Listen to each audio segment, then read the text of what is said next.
Hey there, and welcome to your GG Replay for Monday, August 30th, 2021. GG Replay is a Monday, Wednesday, Friday show where we break down the latest in gaming news, hosted by us, the Goodnight Groofs, a place for games and a place for goofs. I mean, we're workshopping the slogan, but you get the idea. I am Paul, and once again, I am joined by the fearless Groof himself, Mike, who is here filling in for Matt while he is off doing more important things than the Groofs, I guess. He will probably take some umbrage with that, though. How are you doing today on this fine Monday? You know what they say, Monday is everyone's favorite day, right? Oh, everyone's favorite. I mean, Monday is at least better than Tuesday. Tuesday kind of sucks. That's true. Mainly because there's no Groof episode, but no, I'm doing all right. It's Monday. It's Monday. There's not much else to really say. It's my fun day, actually. Oh, really? My Monday here. Yeah, I have a great time because I get to come back, and after 2 long days of not recording anything, I can finally spew my voice into the world again. And we all love doing that, don't we? Here, that's why we're here. All right, so we're gonna move right along into this then, and first off, just want to remind everyone that if you come across any necessary corrections, we're not perfect, in today's episode, then please send them to ggreplayshow@gmail.com or head down to the YouTube comments below if you're watching on YouTube. Or you know what? Leave us a rating on our podcast app and be like, 5 stars, but you forgot that Donkey Kong actually isn't a Sony property. I'll be like, that's fair. I did forget that.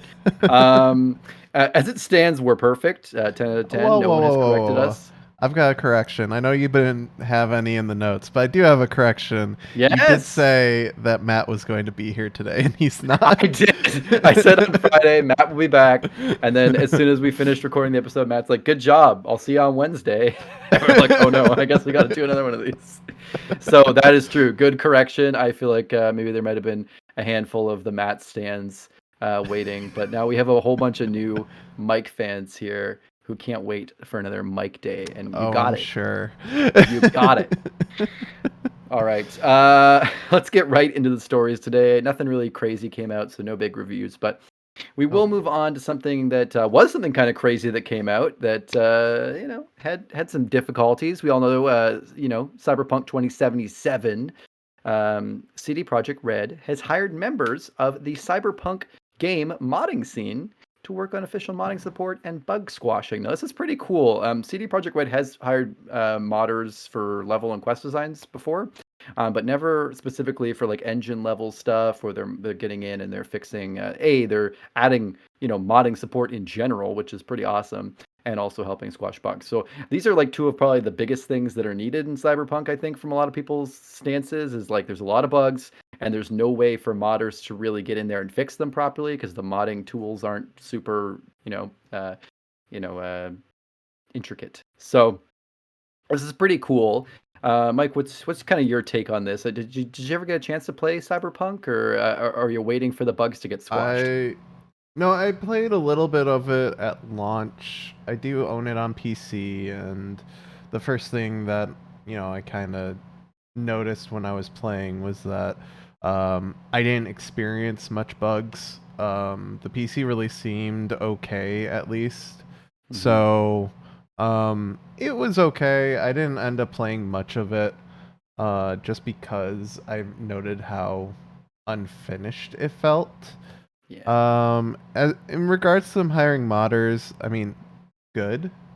I'd rather them pay people to fix their game than not.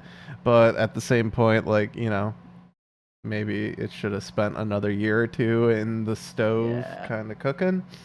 But no, it's definitely good of CD Projekt Red to realize, as anyone should, realize when they need to ask for help. Exactly. So not only is this a lesson for other developers, but it's a life lesson nonetheless. But yeah, it's it's good.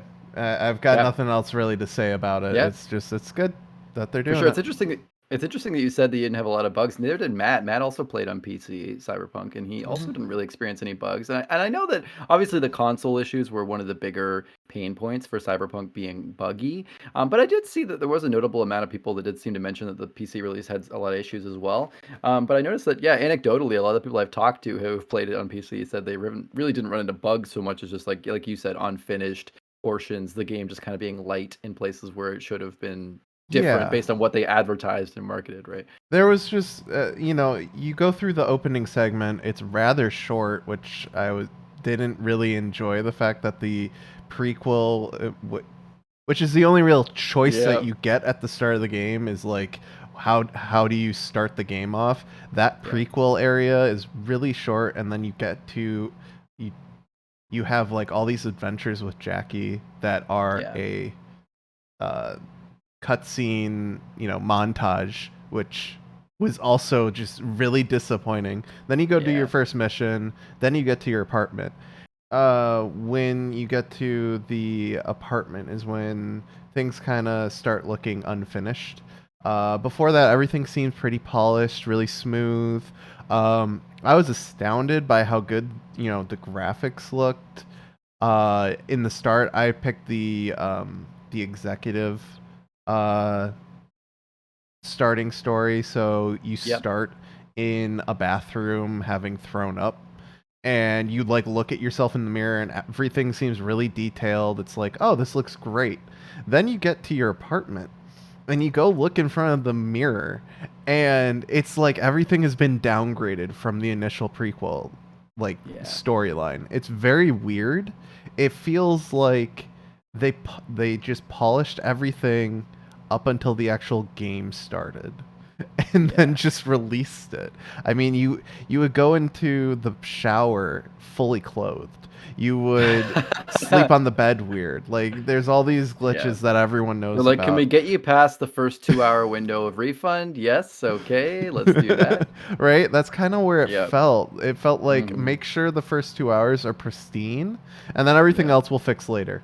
Yeah. And yeah, it was really disappointing. At that point, I just stopped. I was like, okay, this clearly isn't finished. I had a similar reaction. Like Baldur's Gate 3 is a game that I'm Yeah. excited about.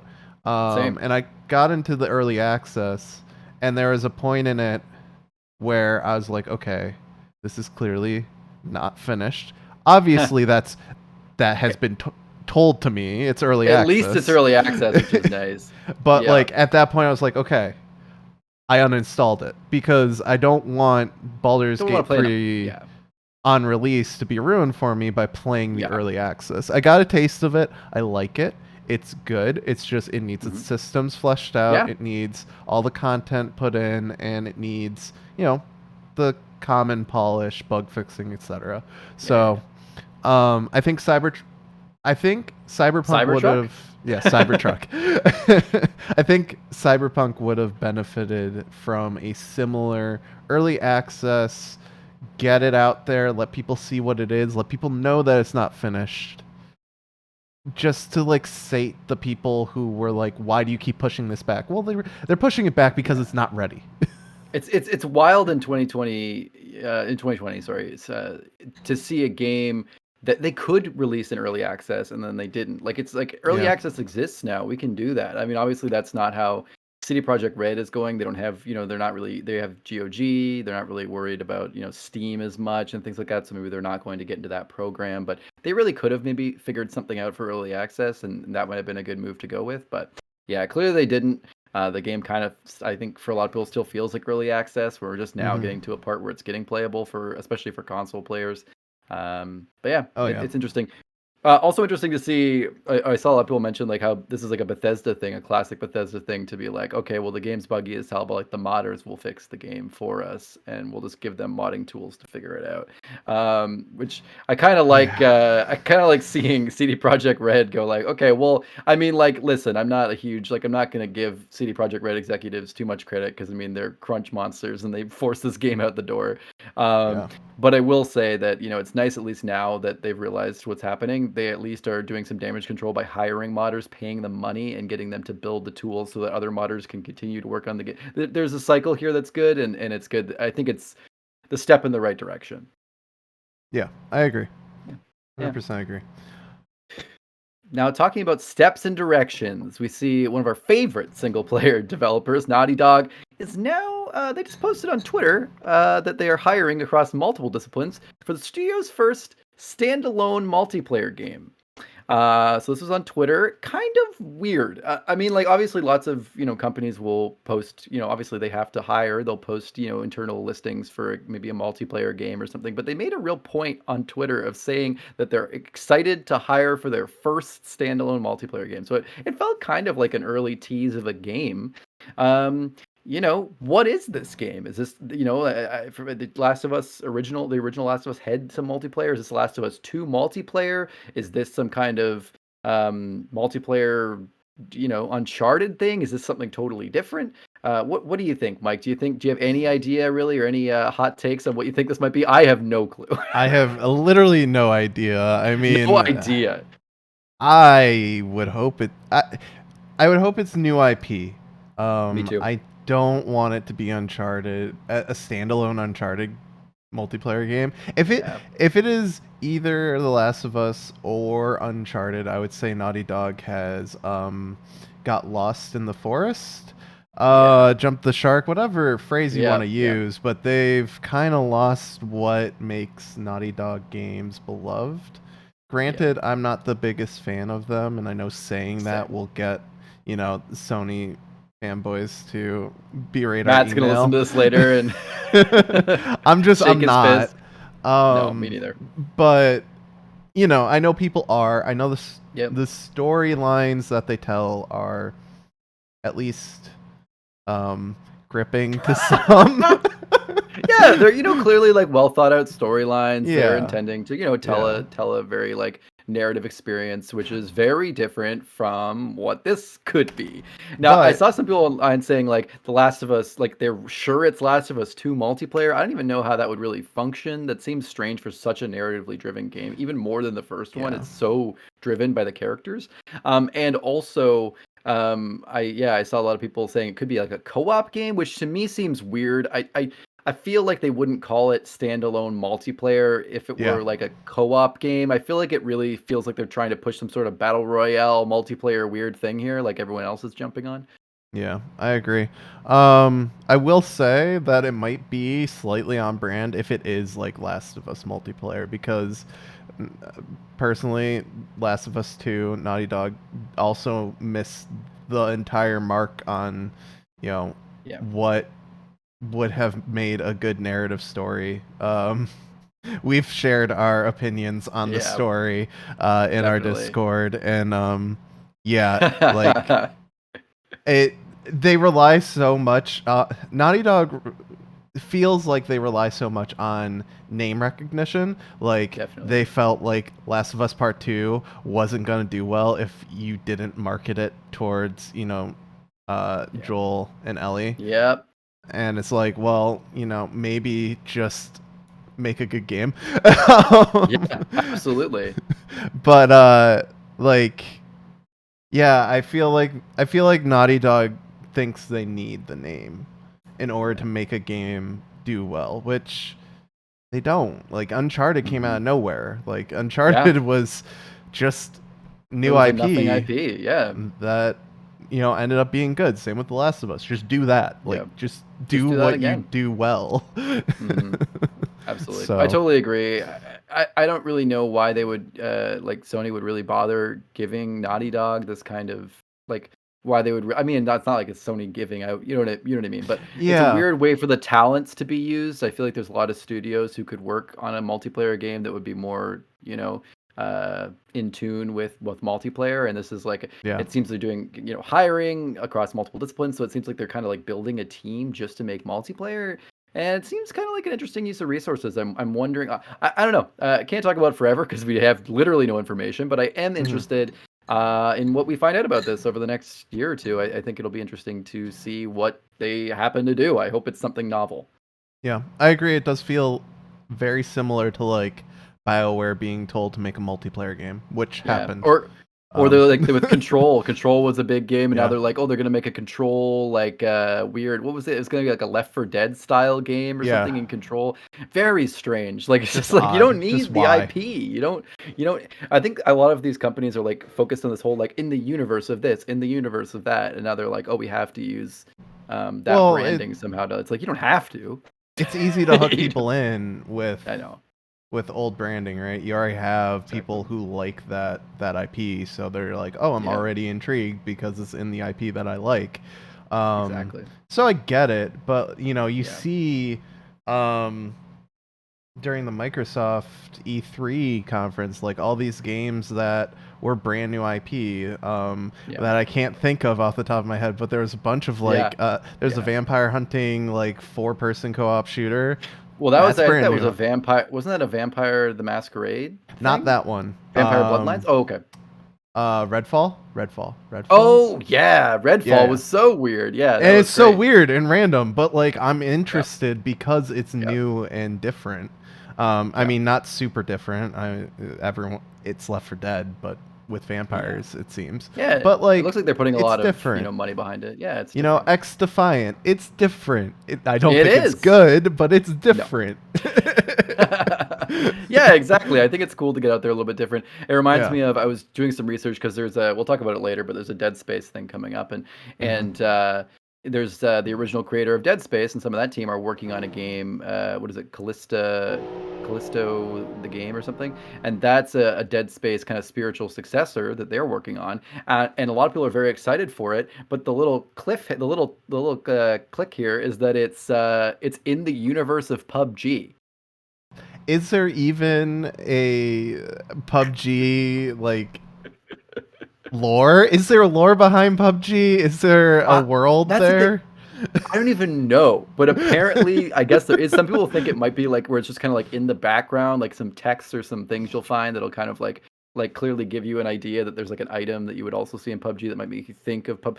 But I just think, what is the point? I'll see a frying pan and think, oh, this must be PUBG and not some cooking show. Like what? Right. I don't understand. PUBG is a very generic thing too. There's not a lot of like unique items I can think of. I'm not a big PUBG player, but it's very like generic, normal shootery world. It's not like anything magical. So I'm having trouble understanding exactly how that would work, but apparently it is, and it's weird because it's like this game, could have a lot going for it, and it probably still will. But it's interesting to see. Maybe that's how they got a little bit of their backing or something like that. And it's you gotta do what you gotta do, I guess. I guess it's still weird, but whatever. All right.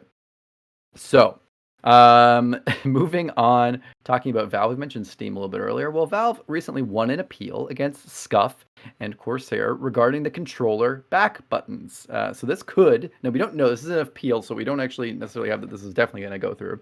This could enable other controller manufacturers to implement back buttons. Now, how do we feel about this? I myself love back buttons, like a paddle or a shift or something on the back. I did briefly use an Xbox Elite controller. It was not mine. I used my friend's. Of course, it broke because it's an Xbox Elite controller. But I did have a good time with it during that. The paddles were awesome. And I just feel like that the entire back of the controller is such a wasted space. Like the grips, obviously you don't need to have everything do anything. But you have all these like fingers just sitting under there that don't do anything, and I feel like it is such a great space to have controllers. And I didn't really even realize until now that so many companies who even made stuff like this had to pay Scuf and Corsair like royalties to be able to even use them, which I thought was bizarre. So I don't know, Mike. Do you have a take? Like, do you love back buttons, or did you know about this? I didn't know about this. No, I had no idea about this.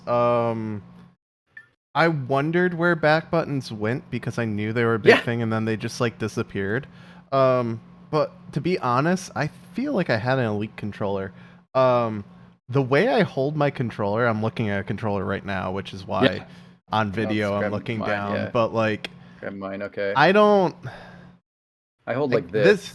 This is how I tend to hold it, which is not conducive You're to right. back I can maybe buttons. get a middle finger up there, but I'm not like holding it with my both Yeah, fingers like ready to go. I'd have to hold it like this, which is not that's not I comfy. felt like the Elite controller like was shaped slightly different. Nah, the grips were a little I'm bit not bigger maybe sure. to do that. I can't quite remember. But either way, I like the idea of controller back I buttons. But yeah, now that you yeah. mention it, it is weird. It'd be nice if they could move them down. Like if you could just put them anywhere, it'd be great to put them down on the grip maybe or something would be a cool Yeah, space. I that's what I was gonna suggest. Just put them on the grip Yeah. because, like, I'm not gonna I'm not gonna be able to use them.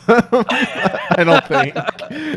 It's kind of like the MMO mouse, like the Oh Razer yeah. Naga. Like, Yes. no, like I'm not gonna I, be I able to use always think that's that. gonna like change the way I play MMOs, but I've never bought one because every time I'm about to, I'm like, I'm not gonna use it like that. I'm not gonna. My Mm-mm. thumb is gonna. It's gonna be weird.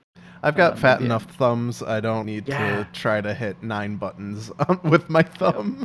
Maybe if I had like little toddler thumbs, I could do it, but Yeah. it's not. Like It's not the way it is. I put things on like the side buttons that I have, and I Yeah. noticed that like maybe I'm just weird, but when like I click it, either I don't have a solid hold on my grip. Like when I click it, it skews my aim. Like if I use it in Okay. a FPS, when I click it with my thumb, it'll push the mouse slightly right. I get that. Yeah. Yeah. Yeah.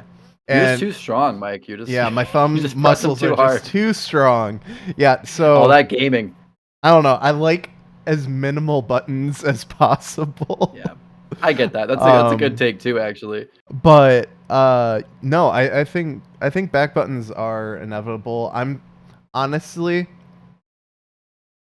looking at my PS5 controller now. I wish the touchpad was on the back.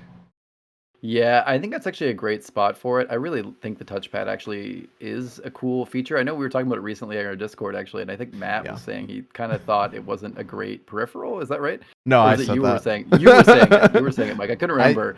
And I was I like, I kind of liked the touchpad. Like, I agree, it's in the wrong spot entirely. It makes it not usable during the game, and like unless you yeah. only use the touchpad in that scene. Mhm. But it was kind of fun for like extra little interaction. I did find there were places where I liked it. But Yeah, yeah, I agree with you. Back's an interesting place. I played with it in Astro's Playground, and I found it to be not great. There's like I think if it were segments where my of middle it. fingers were on the back or something, I could see that. Yeah. Yeah. There's segments where you have to like spin Astro in a ball and roll them around using the touchpad. And the issue becomes that when you're using your thumbs are going to naturally move in an arc. And you Right. can't really roll him straight unless you like physically move your hand over to roll it straight, which at that point I you get you. lose half of the controller. It's very strange. That And is strange. Okay. that's why I say it's not the best. If the PS5 controller didn't have a touchpad, I wouldn't be upset about it. I think there's a lot of people who feel that way. There's a lot of cool features on it, and that's kind of one of Yeah. the ones they've never fully utilized to its fullest. I think they're never really made a good argument for why the touchpad should exist. I feel Yeah. like. The using it as a keyboard, that's really neat if it was Mhm. maybe bigger. um, You're already still kind of having all these issues with it Yeah. being like too fat thumbed, especially when you can't see what you're actually typing when you touch it. yeah. Weird. Yeah. So, It's weird. but Anyway, anyways, yeah, back buttons. it's good to see a win against companies that are holding kind of like weird patents. I wouldn't say I'm patent trolls, but surprised that certainly like I tried to read through some of the patent information, and it was too over my head. But it was interesting to see like it seemed kind of dubious. like I guess so Scuff/Corsair, they have the patent for back buttons on controllers.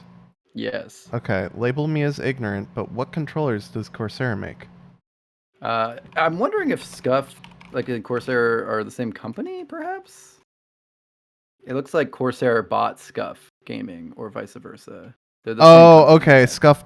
Corsair bought Scuff, yeah. Oh, and So they they're the make same company. custom. So the Scuff controllers are Corsair Scuff controllers. That's Holy kind of what I thought, yeah. So yeah. Scuff makes custom PS4, PC controllers. These look Yeah. sweet. They're awesome. The Scuff controllers are really, really cool. They're so But it's just kind cool. of annoying because and of course they have like a patent to make basically better controllers than the actual companies make, which is pretty wild. Yeah. Yeah.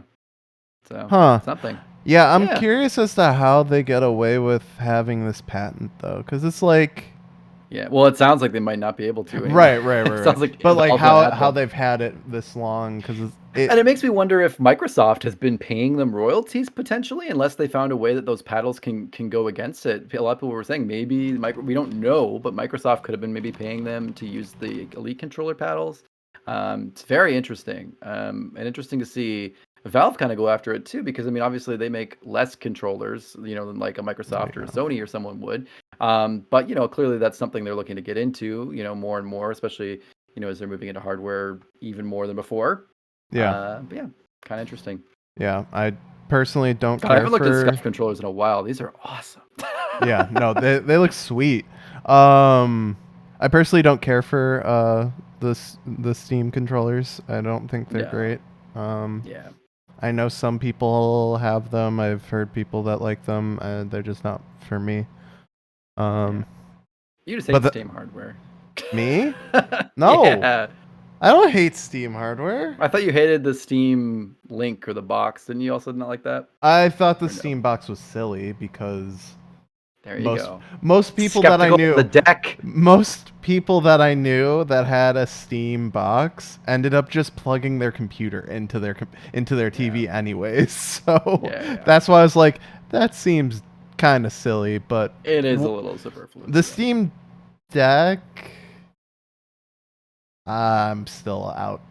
Like I'm all in. I'm Get still to me out on faster. the verdict of it. But like we said before on a previous Game Groofs, um, I don't think the Steam Deck is for me as a consumer, Yep. and it Yep. seems more targeted towards someone like you. So Right. that's Yeah. perfectly fine. Yeah. But yeah, it's not for me. That's for Yeah. sure. But Totally fair. yeah, no, All this is right. Well, neat. let's move on to some news that is also far off in the day. We're just having a lovely chat today. Moving on to Hmm. some news that is also far off in the day. Norman Reedus was interviewed by a site Adoro Cinema, and he said that there is another Death Stranding game in negotiations. He was quoted by IGN Brazil, which is a partner site to Adoro Cinema, saying, "I think we're doing a second Death Stranding." I think he says. The game is in negotiations right now, so yay. This is a quote from Norman Reedus. Um, so that's great. I guess. I think this is kind of interesting because I feel like before Death Stranding Director's Cut got announced, I think a lot of us were kind of like, are we going to see more Death Stranding? Did that hit the way it was supposed to? I mean, it sold okay. I don't think it sold like a groundbreaking amount of copies. If I'm correct me if I'm wrong. 5 million. That's pretty good. No, But that's yeah, pretty it good. had an interesting launch. I think they put a lot of marketing into it as if it was going to be like the next biggest thing ever. And I think it hit fine. And it did good for what it was. Like I think it did exceptional for the kind of game that it was. But yeah, it's good to see that I guess that they're going to keep supporting Kojima and continue on with Death Stranding. So I mean, did you've played Death Stranding, Mike, or not yet? Toot toot. No, I did not play Death Stranding. I've watched many reviews of Death Stranding. I've watched several reviews of Death Stranding several months after it was released. Yep. I've watched some footage of it. I don't care for it at all. Same. It's And not at all for me. I'm going to say that even I'm going to say that now and then follow it up with I think Death Stranding as a concept is neat. Yeah, I same. think the game itself could be good. There's parts of it where it's like it's supposed to be a living world that interacts with other players around the world. That's cool. But as a game itself, I think it just doesn't deliver in fun factor, in like there's not enough handling game. properly. Yeah. I unfortunately wasn't around for the director's cut extended demo in Gamescom, but Yes. one of the comments that I messaged in while I was away, basically, the fact that most of the features in the director's cut let you skip the main gameplay loop means that the Yeah. main gameplay loop is not good. Like, I'm And that's sorry. not a good, like, they're adding in totally randoms. They're adding, like, you can Yeah. race cars now. You can do all this stuff. You Yeah. can do big jumps. It's like, is that what the game's about? And they're like, oh, but don't Mm-mm. worry, you'll have time for this because we'll get a robot to do your job for you. You don't have to do the game anymore. It's like, wait, Right. what is this? Like, you could have had an interesting walking simulator, and that's fine. Like, Right. but I don't know. And having a second one, why? Maybe this is going to lead into, to me, it almost feels like a metaverse thing more than a game. Like the actual gameplay seems so weird and not fun enough, but that's like life. And I wonder, Yeah, and I think that was kind of the intention a little bit, right? Is that this is like a job that people have to do, and you have to like walk across America, and it's like, okay. sure, eh, but you have Truck Simulator, and that's at least fun. Like, people enjoy right. that. It's still a I mean, some job. people enjoy Death Stranding, I guess. I mean, Yeah, I clearly, I guess. guess some people, but I will say maybe that's what they lean into more. I mean, I doubt it because Kojima is so story driven and is a little more conventional still in how he Well, like makes games. But that was it the does feel like other. they're really pushing this world thing that's like post like whatever. I don't want to get into like spoilers for the story, but yeah, it Right. looks like they're pushing like there's this like world that they're going for, and that's going to be more important than maybe Norman Reedus' story. That was the other issue, though, is like Kojima's big on story, but the gameplay and the story had like very little to do with each other. Yeah. As I think it was Donkey put in his review, it's Yes. 30 minutes of cutscene followed by gameplay followed by 30 minutes of cutscene, and it's Yeah. like you could have put any gameplay into that space between the cutscenes and it Yeah. wouldn't matter Put some Call of because Duty in there or something. yeah, Yeah, it didn't matter. Yeah. because the gameplay didn't match what the story was going on, so who cares? So strange. Like I think okay. I think there should be faith in what Kojima does. I just Yeah. feel like this one. Don't get me wrong. I like Kojima's style. Yeah. But this one felt like he was making decisions on the game and no one knew to tell him no. Like will this be a fun game? No one's like afraid. He's like, this will be really fun. They're like, sure, yeah, sure, yeah. Don't want to Yeah, say no exactly. to Kojima, especially like his first big like project after being at a Konami. Like this is a big deal. Right. I think a lot of Like people were like, I don't want to like, oh like God, everyone the O needs tour. an editor's eye, and there was stuff that should have been edited. Yeah. I But wonder if that's something we'll see more with Kojima Productions versus his work with Konami. We'll see a little less reining in to make the game more of a game and yeah, more of this like very high concept stuff. I see clearly if we're making more Death Stranding, I think that's the vibe we're going for, right? They could make something a little more traditional, and instead they're making like Death Stranding 2. Uh, okay, that's yeah. interesting. Like, I mean, like I don't mind the unconventional game. Like hmm. I think Kojima's best stuff is when Kojima's allowed to be weird. But Yeah. maybe make something that's also entertaining. Like I don't know Yeah. what else to tell you. Like And it sounds like the director's cut took that to heart because there's a lot more gameplay aspects, and it seems like they yeah. kind of realized maybe that the actual gameplay doesn't match the story anyway, so let's get kind of weird with it and add some more weird shit. And Yeah. it's like, okay, cool, okay, so maybe we're getting somewhere. So we'll have to see what the next Death Stranding will be. This is just the twinkle in Norman Reedus's eye of a story. Yeah. Well, not Norman's, I guess, Hideo Kojima's, but Norman heard about it. So it's Like exciting. I will We'll see. say I want this to be successful for Yeah. Kojima because I want more from Kojima. Um so if Death Stranding 2 is great, then cool. Aren't you excited for Kojima's rumored Xbox Cloud project that he's working on? We talked What? about that in a recent replay a month or so ago. There's like a thing. If it's not officially announced, I think it might be, but if it's not, it's like heavily rumored. that Kojima is working on something with Yeah. Microsoft to do like a cloud game thing. I did So hear that he was talking with Microsoft about something that yeah, would be Microsoft exclusive. I didn't know that was so yeah, cloud it's but based, apparently but specifically related to their cloud gaming software or something. So interesting. So okay. That's kind of weird, but weird. whatever. Yeah. All right. Well, let's move on. We got a couple little short things today to end this here. So, just to remind, mostly reminders of cool stuff that's happening. So, first off, tomorrow, August 31st at 9 a.m.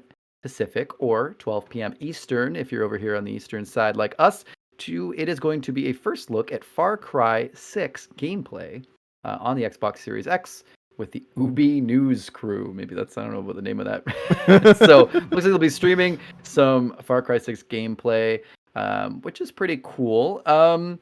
This is the first time we're getting gameplay. I, for one, would like to see the gameplay get a little different. I doubt it. I think we're going to get probably the same gameplay loop and general feel we've had since Far Cry 3. Obviously, they've iterated on that, but I think it's going to be about the same with the main, kind of shtick that we're in a city now, which is cool. Yeah, it's pretty exciting. What do you think, Mike? What do you think we're gonna get anything special or anything exciting, or mostly just more of the same kind of Far Cry look, but with the new look on it? Yeah, I don't anticipate anything groundbreaking. I'm hoping that they take the settlement system from New Dawn and Yeah. go deeper with it. I think that's really cool. I think it's something that would elevate the game from just being Far Cry 3. Yeah. And yeah, I mean, I'm looking forward to it because I want to see more Yeah, me too. before I get it in October because I am Yeah. getting that game. Of course. For Giancarlo alone, it looks so good. Oh Exactly. my god. So good. So I don't even play Far Cry games typically. I haven't played I mean I've like dabbled in 3, 4, and I played a little tiny bit of 5, but I don't like Yeah. play them a whole bunch. And but I think I'm going to grab this pretty early on and go through because it looks really, really awesome. The story looks amazing. And I love like the revolutionary, like in these like in this country, like they're creating some sort of crazy drug. Very interesting. The whole storyline grips me so much. What we saw at Gamescom got me so excited. Oh yeah.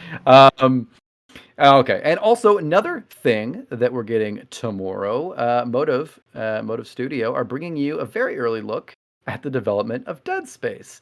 Now, when we see development of, makes you think we're probably not going to see a whole lot. Now, this is going to happen at 10 a.m. Pacific, 1 p.m. Eastern, so you can still, they made it so you can watch Far Cry 6 and then move right over and watch this. Um, Now, yeah, like I said, very early look makes me think bare bones. I'm thinking obviously more so because we're doing a video, but I'm thinking kind of like that Starfield thing where we got some concept art that they explained to us kind of thing. I don't think it's Yeah. gonna be that, but recently we saw like V. They had a thing where they had like an early development look, and that was mostly developers talking about it with a little bit of scenes from the gameplay in it. Um, I doubt we're gonna get gameplay, but we might get something. Mike, what do you think? And what are I you hoping for? I don't know if you're if there's anything specific you're hoping for from a Dead Space remake anyway. I think what they'll show is a lot of concept art, a lot of like promises to make it Yeah. feel the same, if not darker, than the first one. And that's pretty much it. That's all we're gonna Yeah. get. And that's fine. It's early, so it's Dead Space. I did play like all of 5 minutes of the original and decided, nope, Yeah. this isn't for me. Same. Maybe I'll take another look at it in October for spooky games, but I already have a laundry list of games I'm going to be playing in October. Yep. But yeah, I don't know. It's Dead Space. I hope it. Yeah. If they're doing a remake, I hope they are true to form and true to the original, and they don't make Dead Space 3 Part 2. Yeah, I think that's important, right? Like, I think it'd be cool to take some of the things like gameplay elements and stuff that have been, improved upon over the last decade. I mean, obviously, it's not going to be a direct port, so it's likely going to be a full remake here. That's what we're seeing. But it'd be good if they stay true to the story and the beats and the tone, but also, kind of update everything else a little bit. So. I will say it's weird, at least from my perspective. I find it weird that they're doing a Dead Space 1 remake. Yeah. Like, doing a full-on remake, not doing a reboot or doing something Yeah. different. Like It's also interesting, like people are wondering, like with Isaac in the other Dead, like in the first Dead Space game was a silent protagonist, and they added a yeah. voice later. So a lot of people are wondering, like tomorrow maybe we'll find out: are we getting a voiced version? Are we getting the silent protagonist? How are we going to play this out? Because I think that's a big thing that's going to make a difference for a lot of diehard Dead Space people. So Yeah, I personally enjoy. I prefer a silent protagonist for Isaac, just because it get, uh, alien horror like that gives me big Half-Life vibes, and yeah, the you Gordon can pretend you're being, Gordon Freeman. yeah, it's less so pretending. It just kind of feels No, like I it know. fits. Yeah, I agree. It's just, if I'm There's so much not happening in the world around you that it seems like that person's take doesn't really matter. Like your take is more right. what matters as you're Right, watching it. exactly. Like, I don't need to Mhm. hear Isaac react to it because I'm already reacting to it. Right, And if I exactly. remember from reviews of Dead Space, there's not a whole lot of character development in it. It's just Yeah. Isaac trying to survive, and if that's the case, then just let it be Isaac trying to I survive. don't need to be like, oh, look, a flashlight. Yeah. Sure could use one of these. Please It's like, I don't don't. need that. Don't need that. Oh, goodness. Well, speaking of things we don't need, maybe something we do need, I don't know. Stranger Things 3, the game, we need it. And soon it will be delisted from Steam and GOG. Actually, it will be delisted tomorrow. So, really important. If for any reason you want to get Stranger Things 3, the game on Steam or GOG, you got to do it today. Now, this follows news that Stranger Things DLC from Dead by Daylight will be gone by the end of October. And this is so. I mean, they gave you a little more time with that one, but the point still stands. Um, Something's up here. Now, this could be just a bunch of contracts ending, but the fact that they're not renewing is pretty fishy. That rarely happens in a scenario like this. And it feels to me, and like a lot of people on the internet, that this is a strategy from Netflix to get Stranger Things home and make it an exclusive for the upcoming Netflix gaming endeavor. I don't know. Mike, are you gonna rush out and grab Stranger Things 3, the game, before it's gone tomorrow? I didn't even know it existed, so. I didn't know either. Was there a Stranger Things 1 and 2, the game, or did they just make one for Stranger Things 3 so they could do the Scoops Ahoy set? I don't know. I I did mean, who not look doesn't enough want into it. Scoops Ahoy? It's a good Um, time. yeah. I'm Yeah. gonna say that it's not coincidental because I know No. Netflix's first game in their endeavor for um, Netflix gaming is a Hmm. mobile version of this game. Yeah. They wanted to kick it off with Stranger Things 3. Not Yeah. surprising, probably one of its more lucrative Yeah. series that they came up with. Um, so, I mean, I don't really care. Yeah. I I love mean, Stranger Things, but I don't yeah. care. No, I'm not really crazy into like game crossovers with it really that much. Like Yeah. the Dead by Daylight stuff was actually kind of cool. I like some of them. The designs were neat. Um, but that's neither here nor there. It doesn't like super grab me. But it's more interesting, I guess, for just to see Netflix strategy here. Yeah. That they're actually fully taking things out like as soon as they can. Well, I think it's kind of lucky for them, and maybe this was purposeful, but it's kind of lucky for them that they were kind of ramping up and announcing their gaming endeavor around the same time. That it seems like all these contracts end around the same time. They weren't long periods of time. So we had like the Dead by Daylight thing ending just a few months after this thing ending, the Stranger Things Hmm. 3 game.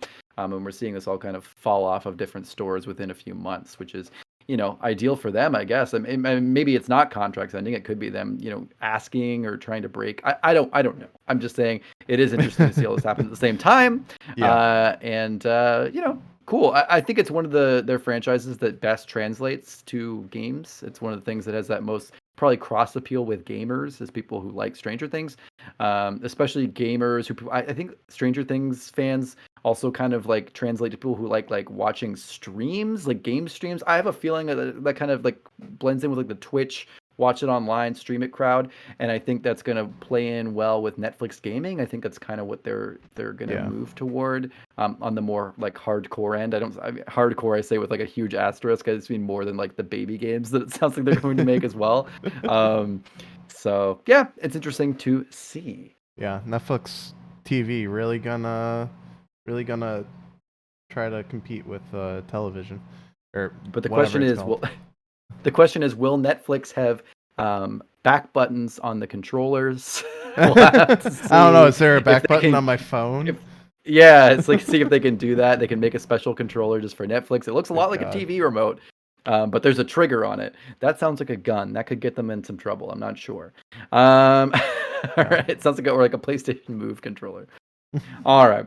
Well, that is going to be the main bit of GG Replay today, but I do have a little secret to tell you before everyone runs away. We do have a little Oh, bit what is it? more here. That little secret is that we actually have a whole website. We have a website called goodnightgroofs.com. And over there we have videos, we have this, we have blogs, we have other podcasts. We have links to all of our socials where you can check out our exclusive TikToks and Instagram reels and everything that we have. I promise there's some pretty good content on there, and we're working on more all of the time. And you know what? If you really like what you see when you get over there, we also have a Patreon, patreon.com/goodnightgroofs. We have a $1, $3, and $5 tier.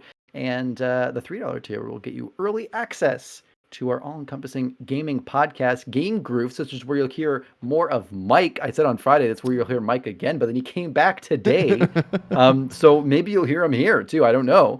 But Who knows? yeah, but it's definitely where we hear the most of Mike in the time in the near future, I guess is what I was trying to say. And yeah, maybe we'll. And if you know what, if you got with your support and everyone at home, helping us via the Patreon. It's not just for us to become rich fat cats over here with our few $5 patrons. It's so that we can make more content for you. And so you can hear more from Mike and from me and from Josh and from Matt. And so we can, make more of our individual things and have more time to spend on this. So it's really, really cool. We really appreciate it. Feel free to just click through, check it out. The link's on our website.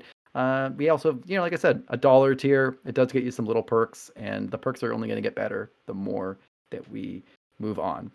In addition, last but not least, if you're driving right now, pull over to the side of the road. I am, I guess, a police officer in this scenario. I don't know. Whoop, whoop, pull over and go ahead and pick up your phone and give this podcast 5 stars, thumbs up, whatever you can on the podcast app you are listening on. It helps us so much. And if you can give us a little rating too, that's nice. A little review. Say, oh man, I love this. Mike's hair was really like rocking today.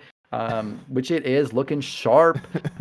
So yeah, so go ahead, write that, and tell us your favorite Groof in the reviews. Make sure Just you to put get down Paul. some internal competition going here. Make sure you write down Paul. It's clear from my asking for it that I have the largest desire to be praised, and go ahead and do that.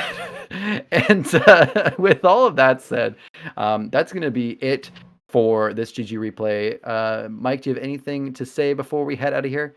Yeah, I would like to end the show with a soda fact. End the show with a soda fact. Oh my God. Okay, please bring it on. Okay. So everyone talks about how Coca-Cola had traces of cocaine in their soda, but Classic.